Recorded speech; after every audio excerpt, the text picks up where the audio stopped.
പാറശാലയിലെ ഷാരോൺ എന്ന യുവാവിനെ കഷായത്തിലും ജ്യൂസിലുമെല്ലാം വിഷം കലർത്തിക്കൊടുത്ത് കൊല നടത്തിയ ഗ്രീഷ്മ. ആ ഗ്രീഷ്മയുടെ മുഖവും ചിത്രവും ഒന്നും നമ്മളാരും മറന്നിട്ടുണ്ടാകില്ല. ഇപ്പോൾ ഗ്രീഷ്മ ശിക്ഷിക്കപ്പെട്ട് ജയിലിൽ തുടരുന്ന സാഹചര്യം ആണ് ഉള്ളത്. കോതമംഗലത്ത് കാമുകനെ വിഷം കൊടുത്തു കൊന്ന കേസ് ഈ കഴിഞ്ഞ ദിവസമാണ് ഉണ്ടായത്. ഈ കേസിന് പാറശാലയിലെ ഷാരോൺ രാജ് കൊലക്കേസും തമ്മിൽ ഏറെ സാമ്യമുണ്ട് എന്നാണ് അന്വേഷണ സംഘത്തിൻ്റെ കണ്ടെത്തൽ. കാമുകിയെ വിശ്വസിച്ച് കളനാശിനി കലർത്തിയ പാനീയം കുടിക്കുകയായിരുന്നു പാറശാലയിൽ ഷാരോൺ ചെയ്തത്. കോതമംഗലത്ത് അൻസലിനും ഏതാണ്ട് ഇതേ തരത്തിൽ തന്നെയാണ് ജീവൻ നഷ്ടമായത്. ഗ്രീഷ്മയ്ക്ക് വധശിക്ഷ വിധിച്ചുവെങ്കിലും കേരളം അറിയാതെ പോയ ഷാരോണിൻ്റെ കുടുംബത്തിൻ്റെ ദൈന്യത നിറഞ്ഞ ജീവിതകഥ ന്യൂസ് 18 പുറത്തുവിടുകയാണ്.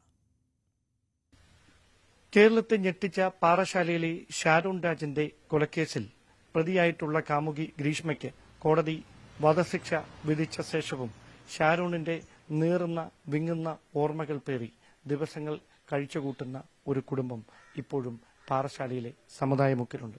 എല്ലാ ദിവസവും തങ്ങളുടെ പ്രിയപ്പെട്ട മകനെ നഷ്ടപ്പെട്ടതിന്റെ വേദന പരസ്പരം പങ്കുവെച്ചുകൊണ്ട് വേദന ഉള്ളിലൊതുക്കി വിങ്ങുന്ന ഹൃദയവുമായി കഴിയുന്ന ജയരാജും ഭാര്യയും അവർ കേരള മനസാക്ഷിയുടെ മുഴുവൻ നോവായി മാറുന്ന ഒരു സാഹചര്യം അതിപ്പോഴും അങ്ങനെ തന്നെ തുടരുകയാണ്. അതിനിടയിലാണ് കഴിഞ്ഞ ദിവസം സമാനമായ മറ്റൊരു വാർത്ത കോതമംഗലത്ത് നിന്നും കേരളത്തെ ഞെട്ടിച്ചുകൊണ്ട് പുറത്തു വന്നത്. ഇപ്പോൾ ജയരാജ് എന്നോടൊപ്പം ചേരുന്നു. ശാരീരികമായ ചില ബുദ്ധിമുട്ടുകളൊക്കെ നേരത്തെ ഈ കേസിന്റെ വിധി വരുന്ന സമയത്ത് തന്നെ ഉണ്ടായിരുന്നു. ഇപ്പോഴെങ്ങനെയാണ് ആരോഗ്യസ്ഥിതി? ആരോഗ്യസ്ഥിതി ഇപ്പോഴും ആ ഒരു കണ്ടീഷനിൽ തന്നെ. എനിക്ക് ഓർമ്മയിൽ നിൽക്കാൻ പറ്റാത്തൊരവസ്ഥയാണ്. ഒരു സൈഡ് സ്റ്റോക്കായി പോയി, മൊത്തം വലത് സൈഡ്. അതിന്റെ ചികിത്സ നടക്കുന്നുണ്ട്. ഈ ഒരു കേസിൽ ഞങ്ങളെല്ലാവരും നിങ്ങളുടെ അടുത്ത് വാർത്തകൾക്ക് വേണ്ടി പലപ്പോഴും നിങ്ങളുടെ പ്രതികരണവും ഈ ഗ്രീഷ്മയ്ക്ക് വധശിക്ഷ വിധിക്കുമ്പോൾ ഉണ്ടാകുന്ന ഒരു നിങ്ങളുടെ ഒരു അതിനോടുള്ള ഒരു നിങ്ങളുടെ ഒരു പ്രതികരണം എന്താണെന്ന് അറിയാനൊക്കെ അമ്മയൊക്കെ പൊട്ടിക്കറിഞ്ഞുകൊണ്ട് പലപ്പോഴും ഞങ്ങളോട് സംസാരിച്ചിട്ടുണ്ട്. പക്ഷെ അതിനപ്പുറത്തേക്ക് ഈ കുടുംബത്തിന്റെ മറ്റ് സാഹചര്യങ്ങളെപ്പറ്റി പുറം ലോകത്തിന് ഒന്നും അറിയില്ല. നിലവിൽ എങ്ങനെയാണ് ഈ കുടുംബം ഇപ്പോൾ മുമ്പോട്ട് പോകുന്നത്? ഞങ്ങളുടെ ജീവിതം വല്ലാത്ത കഷ്ടത്തിലുള്ള ജീവിതമാണ്. ഞങ്ങളങ്ങനെ ജീവിച്ചു പോകണമെന്ന് മാത്രമേ ഉള്ളൂ. ആത്മാർത്ഥമായ മനസ്സ് ആത്മാവിൽ ജീവിക്കുന്നു. മരണമാണ് ഞങ്ങളെ മുന്നിലുള്ളത്, വേറെ ഒന്നുമില്ല. ആ കണ്ടീഷനിലാണ് ഞങ്ങളിപ്പോൾ ജീവിച്ചു പോണത്. പിന്നെ മറ്റുള്ളവരെ മുമ്പ് ഞങ്ങൾ എന്തോന്ന് പറഞ്ഞിട്ട് ഒരു ഇതുമില്ല. ഞങ്ങൾക്ക് ന്യായമായ രീതിയിലുള്ള എല്ലാ കാര്യങ്ങളും നടക്കുമെന്നുള്ള ഒരു പ്രതീക്ഷയിലാണ് ഞങ്ങൾ ഇത്രയും കാലം ജീവിച്ചത്. നേരത്തെ ഈ വീട്ടിലൊരു സാമ്പത്തിക ബാധ്യത ഉണ്ടായിരുന്നു എന്നാണ് ഞങ്ങൾ അറിയുന്നത്. അത് എന്താണ് അതിന്റെ നിലവിലെ അവസ്ഥ? നിലവിലെ അവസ്ഥ വളരെ മോശമാണ്. അടച്ചു തീർത്തേ പറ്റൂ.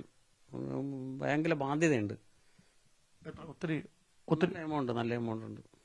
അത് ജപ്തിയിലേക്ക് നീങ്ങുന്ന സാഹചര്യം? ജപ്തിയിലേക്ക് നീങ്ങി അതിനെ മുത്തൂറ്റ് വഴി അതിനെ ജപ്തി മാറ്റിയിട്ടുണ്ട്. ഇപ്പോൾ ലോണായിട്ട് പോകുന്നുണ്ട്, അടച്ചു പോകുന്നുണ്ട്, കഷ്ടപ്പെട്ട് അടച്ചു പോകുന്നുണ്ട്. കേരള ബാങ്കിൽ നിന്നാണ്? കേരള ബാങ്കിൽ നിന്ന്. അത് ഒരു വർഷമായി. ഒരു 6 മാസത്തിന് മുമ്പ് മോന്റെ കേസ് ജനുവരി 20-ാം തീയതി ആയിരുന്നു കേസിന്റെ വിധിയായിരുന്നു.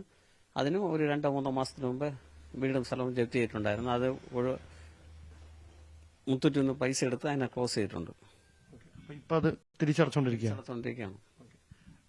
ഷാരോന്റെ ചേട്ടൻ എന്താണ് ചെയ്യുന്നത്? അവന് ആയുർവേദമാണ്. എനിക്ക് ബാക്കി പറയാൻ എനിക്ക് പറ്റില്ല. ഇപ്പം വിദേശത്താണല്ലേ? മോൻ ഇവിടെ ഇല്ല. മോന് ഇന്റേൺഷിപ്പ് ചെയ്യാൻ വേണ്ടിയിട്ട് അത് കിട്ടുന്ന ബാക്കി ബാലൻസ് എന്തെങ്കിലും കൊടുക്കണതിനെ വെച്ച് ലോൺ അടച്ചു പോവുകയാണ്. ഞങ്ങൾ അത്രയും കഷ്ടത്തിലാണ്. അപ്പൊ നിങ്ങളുടെ കാര്യങ്ങൾ എങ്ങനെയാണ് നടക്കുന്നത്? ഞങ്ങളുടെ കാര്യം വലിയ കഷ്ടമാണ്.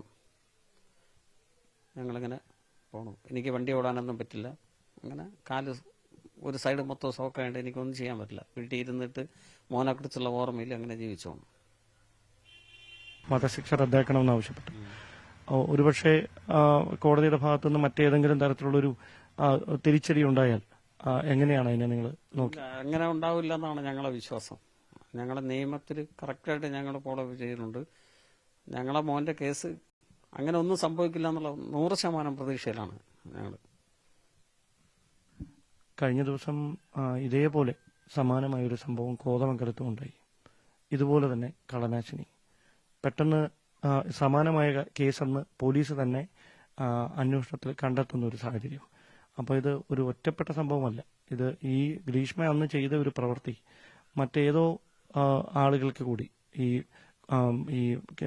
ഈ കുറ്റകൃത്യം ചെയ്യാൻ താല്പര്യപ്പെടുന്നവർക്ക് അതൊരു ഒരു പ്രചോദനമാകുന്ന തരത്തിലേക്ക് മാറിയെന്ന് തോന്നും ഇപ്പോൾ പുറത്തു വരുന്ന വാർത്തകൾ കേൾക്കുമ്പോൾ. ഈ സംഭവം ശ്രദ്ധിച്ചിരുന്നു ഇക്കാര്യം?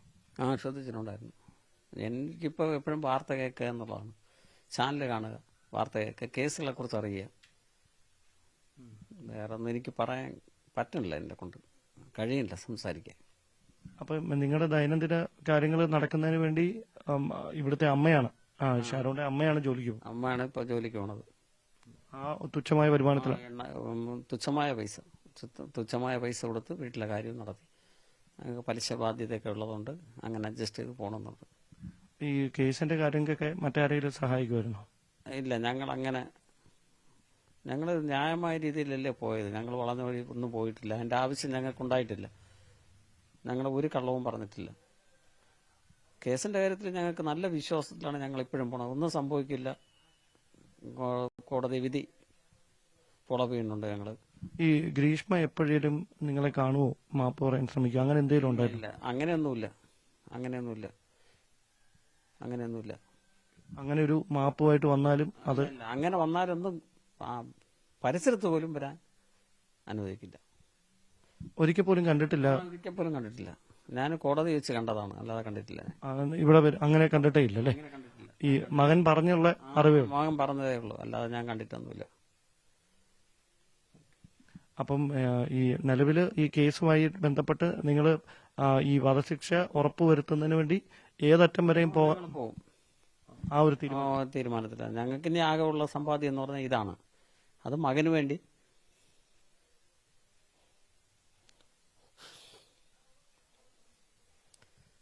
ഇങ്ങനെ ഒരു ബാധ്യത ഉണ്ടാകാനുണ്ടായ കാരണം ഇവരെ പഠിപ്പിച്ചതിന്റെ പേരിലായിരുന്നു? മക്കളെ ആവശ്യത്തിന് പഠിത്തത്തിന് വേണ്ടി തന്നെ. നിങ്ങൾ എന്ത് ജോലിയാണ്? ഓട്ടോറിക്ഷ ഓട്ടിക്കായിരുന്നു. നൈറ്റ് വാച്ച്മാനായിട്ട് പോകുമായിരുന്നു. അങ്ങനെയാണ് ഇവരെ രണ്ടുപേരെ പഠിപ്പിച്ചത്? മക്കളെ പഠിപ്പിക്കുക എന്നുള്ള ലക്ഷ്യം മാത്രമേ ഉള്ളൂ.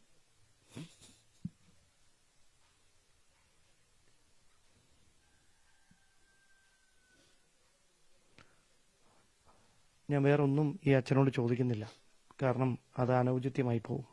അദ്ദേഹത്തിന്റെ ആ തുളുമ്പുന്ന കണ്ണീരിൽ ആ പ്രിയപ്പെട്ട മകനോടുള്ള സ്നേഹം എത്രത്തോളമായിരുന്നുവെന്ന് നമുക്കെല്ലാവർക്കും കാണുമ്പോൾ അത് മനസ്സിലാക്കാൻ കഴിയും.